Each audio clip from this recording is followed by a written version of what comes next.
Peter और मोना भाई बहन थे। दोनों को अपनी खोई हुई चीजें ढूंढना बहुत पसंद था और वे जासूसों की तरह खोजबीन करते थे। उनके पास एक आवर्धक लेंस और एक दूरबीन थी। उनके पास जंबो नाम का एक प्यारा और शरारती कुत्ता था। तीनों बच्चे अपनी गेंद से एक साथ खेलते थे। एक दिन उनकी गेंद गायब हो गई। उन्होंने गेंद की तलाश शुरू की। घर में कई चीजें गायब हो रही थीं और यह एक रहस्य बन गया था कि कौन सी चीजें कहाँ जा रही हैं। अब बच्चों ने खोई हुई चीजों को खोजने का फैसला किया और वे छोटे जासूस बन गए।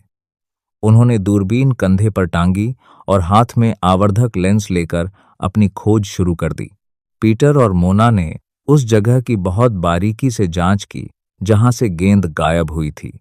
जांच के बाद उन्हें भूरे रंग का एक छोटा सा बाल मिला। इस सबूत ने उन्हें खोई हुई गेंद और घर की अन्य चीजें ढूंढने में मदद की। दोनों उस बाल के बारे में सोचने लगे और इस नतीजे पर पहुंचे कि इस घर में सबके बाल भूरे हैं, यहां तक कि उनके कुत्ते के भी। उन्हें जंबो पर शक था, क्योंकि परिवार का कोई भी सदस्य ऐसा नहीं करता। यह पता लगाने के लिए उन्होंने जंबो की हरकतों पर नजर रखी। एक दिन उन्होंने जंबो को एक पेड़ के पीछे गड्ढा खोदते देखा। वे चुपचाप देखते रहे और जंबो के जाने तक नजर बनाए रखी। जंबो के जाने के बाद नन्हे जासूसों ने उस जगह को अच्छी तरह से देखा और गड्ढा खोदा, और यह देखकर हैरान रह गए कि घर की सारी खोई हुई चीजें और उनकी गेंद वहीं थीं। जासूसों ने वो सारी चीजें उठाईं और माता-पिता को दिखाईं।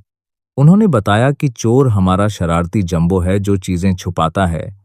यह सब देखकर जंबो घर में कूदने लगा। नन्हे जासूसों ने अपना आवर्धक लेंस और दूरबीन वापस अपने ब्रीफ केस में रख ली।